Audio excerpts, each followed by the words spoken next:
Hello friends, welcome on my YouTube channel competitive पाठशाला। तो हम एक एक करके देखेंगे जो भारत की राज्य व्यवस्था है उसमें किस प्रकार से प्रश्न पूछे जाएंगे और सीरियल से चलेंगे। चार्टर एक्ट क्या होता है, भारत शासन अधिनियम क्या होता है, भारत शासन परिषद क्या होता है, तो एक एक करके हम देखेंगे। सबसे पहले हमारे दिमाग में आता है, हम कंफ्यूज रहते हैं कि भारत का शासन अधिनियम किसे कहते हैं और चार्टर एक्ट किसे कहते हैं। तो जो चार्टर एक्ट की बात आती है, जैसे हमने सुना होगा कि चार्टर एक्ट 1773 का चार्टर 1773 का चार्टर एक्ट, इसके तहत 1774 में जो है सुप्रीम कोर्ट की स्थापना हुई थी, कलकत्ता में थी। ये सभी जो है ये चार्टर एक्ट है। तो जितने भी 1857 के पहले, जो क्रांति के पहले जो भी एक्ट आते थे उनका नाम था चार्टर एक्ट। उसको हम चार्टर एक्ट के नाम से जानते हैं। जब 1857 की क्रांति के बाद 1857 की क्रांति के बाद जो भी एक्ट आया, जब जो है भारत की सत्ता जो है ब्रिटिश क्राउन के अंदर चली गई, ब्रिटिश क्राउन ने अपने हाथों में भारत की सत्ता जो है ले ली और कंपनी के जो ईस्ट इंडिया कंपनी थी उससे वो अधिकार छीन लिए गए। ईस्ट इंडिया कंपनी की जो सत्ता थी उसको समाप्त कर दिया गया। उसके बाद जो भी अधिनियम ब्रिटिश क्राउन के द्वारा बनाए गए हैं उसको हम बोलेंगे भारत शासन अधिनियम। और उसी शासन अधिनियम के अंतर्गत भारत जो है भारत शासन परिषद का जो है एक्ट आया हुआ था, अधिनियम आया हुआ था। लेकिन उसके पहले 1857 की क्रांति के पहले 1773 का रेगुलेटिंग एक्ट या फिर चार्टर एक्ट 1813 का, फिर 20 साल के बाद एक चार्टर एक्ट है 1833 का। 1833 के ठीक 20 साल बाद एक और चार्टर एक्ट है 1853 का। तो इस तरीके से चार्टर एक्ट जो है जितने भी थे वो 1857 की क्रांति के पहले तक। तो 1853 की जो चार्टर एक्ट थी उसके जस्ट बाद ही 1853 के चार्टर एक्ट के बाद ही जो है 1857 में जो है क्रांति की शुरुआत हुई 1857 में। तो जब इस 1857 की क्रांति जो है वो तो क्रांति विफल रही, लेकिन उस क्रांति का हमारा उद्देश्य ये था कि हम भारत को आज़ादी की तरफ लेके जाने का प्रयास कर रहे थे। लेकिन अगर वो क्रांति जो है भारत के आज़ाद तो नहीं हुआ, लेकिन उससे ये जरूर हुआ कि जो ब्रिटिश जो ईस्ट इंडिया कंपनी थी उसकी सत्ता को समाप्त कर दिया गया और जो भारत की बागडोर थी उसको ब्रिटिश क्राउन ने सीधे अपने हाथों में ले लिया।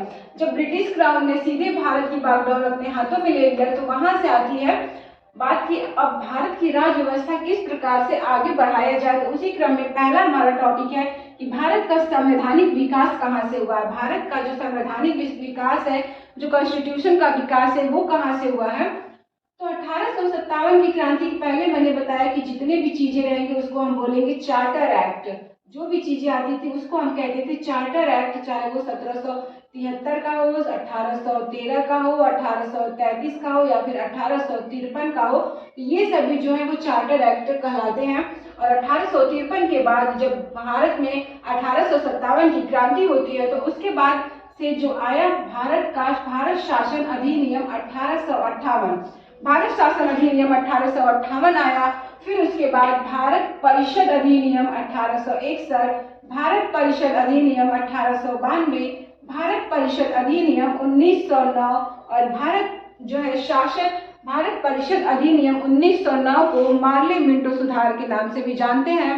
तो इस तरीके से कब भारत शासन अधिनियम कहेंगे, कब भारत परिषद अधिनियम कहेंगे, तो एक एक करके हम देखेंगे। तो सबसे पहले भारत शासन अधिनियम 1858 की बात करें तो इस समय जब जो 1857 की क्रांति के विद्रोह के बाद ब्रिटिश क्राउन को लगा कि अब लग रहा है कि भारत की जो बागडोर है वो हमारे हाथ से छूट जाएगी, क्योंकि भारत के जो उच्च नागरिक लोग थे उसमें से जो मेन लोग थे वो काफी ज्यादा अपने जो आंदोलन है उसको विस्तार कर चुके थे। इस वजह से ब्रिटिश क्राउन जो है वो डर गया और उसके बाद उसने जो है कि ईस्ट इंडिया कंपनी से अपनी सत्ता को ले लिया और ईस्ट इंडिया कंपनी का अस्तित्व समाप्त कर दिया गया।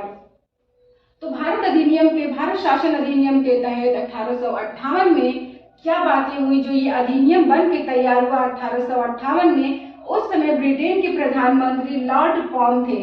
जब भारत शासन अधिनियम 1858 में बन के तैयार हुआ तो उस समय ब्रिटेन के प्रधानमंत्री लॉर्ड पॉम थे। तो ये जो है इसी वजह से इनको इस्तीफा देना पड़ गया जब ये अधिनियम बना और उसी के कुछ टाइम बाद इनको इस्तीफा देने की नौबत आ गई। तो इस तरीके से ये जो भारत शासन अधिनियम है इनके शासनकाल में लागू न हो सका। एक बार यही प्रश्न आपके एसएससी सीजीएल में पूछा था SSC CGL में पूछा था कि बताइए कि भारत शासन अधिनियम निम्न में से किस, जब भारत शासन अधिनियम लागू हुआ था तो उस समय ब्रिटेन के प्रधानमंत्री कौन थे? ऑप्शन में लॉर्ड पॉम, लॉर्ड डर्बी, इस तरीके से चारों ऑप्शन दिए हुए थे। तो जब भारत शासन अधिनियम बना तो उस समय तो लॉर्ड पॉम जो है यहाँ के ब्रिटेन के प्रधानमंत्री थे, लेकिन 3-4 महीनों के बाद इनको आकस्मिक रूप से इस्तीफा देने की नौबत आ गई और फिर ब्रिटेन में नए तरीके से चुनाव कराया गया। और जब नए तरीके से चुनाव हुआ तो उसमें लॉर्ड डर्बी, इसको हम किस तरीके से याद करेंगे डर्बी को, कि भारत शासन जब 1857 का विद्रोह हुआ उस समय जो है ब्रिटेन के लोग डर गए तो डर्बी जो है यहाँ पर ब्रिटेन के प्रधानमंत्री थे। इसको इस तरीके से कोरिलेट कर लीजिएगा कि जब भारत शासन अधिनियम लागू हुआ तो उस समय ब्रिटेन के प्रधानमंत्री लॉर्ड डर्बी थे। जब ये भारत शासन अधिनियम लागू कर दिया गया 1858 में और उसके बाद लॉर्ड डर्बी के टाइम में फिर इस अधिनियम में कुछ मुख्य बातें लिखी गई थी। ईस्ट इंडिया कंपनी का शासन समाप्त कर दिया गया। भारत शासन अधिनियम में कहा गया कि ईस्ट इंडिया कंपनी का जो वर्चस्व है, जो शासन है, उसको यहीं से समाप्त किया जाता है। ब्रिटिश क्राउन का शासन स्टार्ट हो गया। ब्रिटिश क्राउन ने सीधे अपने ही जो भारत की बागडोर थी उसको अपने हाथों में लिया और ये बात भारत शासन अधिनियम में लिखी गई है। फिर उसके बाद गवर्नर जनरल का पद समाप्त कर दिया गया। गवर्नर जनरल का पद इसलिए समाप्त किया गया क्योंकि ये जो गवर्नर जनरल थे वो ईस्ट इंडिया कंपनी के लिए गवर्नर जनरल का काम करते थे। तो इनके जो काम थी, क्योंकि ईस्ट इंडिया कंपनी के लिए गवर्नर जनरल काम करते थे, इनका पद समाप्त कर दिया गया और नए पद का सृजन किया गया, वायसराय पद को बनाया गया। जो वायसराय पद था वो भारत शासन अधिनियम के अंतर्गत वायसराय पद का गठन किया गया और ये जो वायसराय थे वो उनका जो काम था वो सीधे ब्रिटिश क्राउन से था। तो इसलिए ये वायसराय, बाकी जो गवर्नर जनरल थे, इनका पद इसलिए समाप्त किया गया क्योंकि ये जो है ईस्ट इंडिया कंपनी के लिए काम किया करते थे। तो इस तरीके से जो गवर्नर जनरल थे, लास्ट भारत की तरफ से जो गवर्नर जनरल थे 1857 की क्रांति में कैनिंग जो है वो गवर्नर जनरल थे ईस्ट इंडिया कंपनी का। तो ये पद तो समाप्त कर दिया गया और इसी कैनिंग को 1858 में भारत का पहला वायसराय 1858 में पहला वायसराय जो है बनाया गया।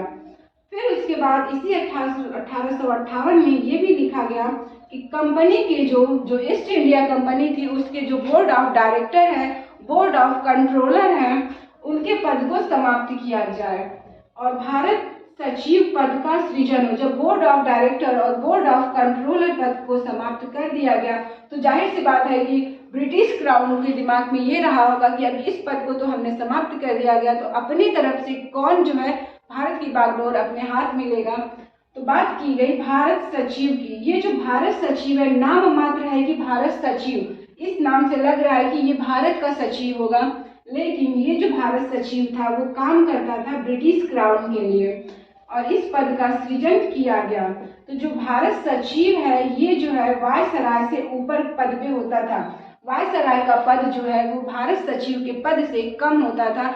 जो भारत सचिव है वो सबसे ज्यादा शक्तिशाली था यहाँ भारत में और ये जो है कैबिनेट में जाकर के वहाँ की जो ब्रिटिश क्राउन की पार्लियामेंट थी उसमें जाकर के ये बैठते थे। तो जाहिर सी बात है कि ये अपना कार्यभार जो है वायसराय के ऊपर वायसराय के ऊपर सौंप करके वहां पर जाकर बैठता रहा होगा। तो इस तरीके से था। जब बात आती है भारत सचिव की, तो भारत सचिव का तो गठन कर दिया गया इन्होंने कि ठीक है भारत में एक भारत सचिव रहेगा और उसकी जो हेल्प, अब जो भारत सचिव है वो अकेले तो पूरे भारतीय प्रांतों को देख नहीं सकता था क्योंकि अंग्रेजों को लगा कि भारतीय जो है बहुत ही ज़्यादा ये इसका विस्तार है। तो इस वजह से जो हमारे भारत सचिव हैं वो अकेले सारी चीज़ों का हैंडल नहीं कर सकते हैं। तो इसके वजह से यहाँ पर जो ब्रिटिश क्राउन थी उसने इनके मदद के लिए एक कमेटी को बनाया और उस कमेटी का नाम रखा गया भारत परिषद। इस तरीके से जो भारत परिषद था वो भारत सचिव की मदद किया करता था। तो भारत परिषद में केवल एक सदस्य नहीं बल्कि भारत परिषद में कुल 15 सदस्यों की बात की गई कि 15 सदस्य इस भारत परिषद में रहेंगे, जो कि भारत सचिव का जो काम है, अपना जितना भी बायोडाटा है, जो भी चीज़ें हैं, डॉक्यूमेंट्री है, वो सभी ले जाकर के भारत सचिव को सौंपेंगे और भारत सचिव ले जाकर के ब्रिटेन के पार्लियामेंट में उस चीज़ों को दिखाएगा। तो इसमें जो है 15 सदस्य की बात की गई। चूंकि यहाँ पर 1857 में विद्रोह हो चुका था, तो अंग्रेजों को भी डर था, ब्रिटिश को भी ये डर था कि अंग्रेज लोग जो हिंदुस्तानी हैं, जो हमारे भारतीय हैं, इनके लिए कुछ और सोचना पड़ेगा, क्योंकि इस विद्रोह को दबाना है। अभी तो हमने ईस्ट इंडिया कंपनी का वर्चस्व समाप्त कर दिया, तो इस वजह से जो विद्रोह है वो थोड़ा डाउन पड़ गया है। अभी ये लोग थोड़ा शांत हो रहे हैं, लेकिन अभी भारतीयों को समझना है, क्योंकि ईस्ट इंडिया कंपनी 150 साल से ज़्यादा यहाँ पर राज की है, तो जाहिर सी बात है कि उसको सारी चीज़ें जो है यहाँ पर पता होंगी। तो जब उसको सारी चीज़ें पता होंगी, तो इन 15 सदस्यों में से 7 सदस्य जो हैं, 7 सदस्य की नियुक्ति ये करेंगे, बोर्ड ऑफ डायरेक्टर और बोर्ड ऑफ कंट्रोलर की हेल्प से की जाएगी। जो भारत परिषद के सदस्य होंगे, 15 सदस्यों में से 7 सदस्यों की जो नियुक्ति है वो बोर्ड ऑफ डायरेक्टर और बोर्ड ऑफ कंट्रोलर, क्योंकि ये काफ़ी ज़्यादा टाइम से यहाँ पर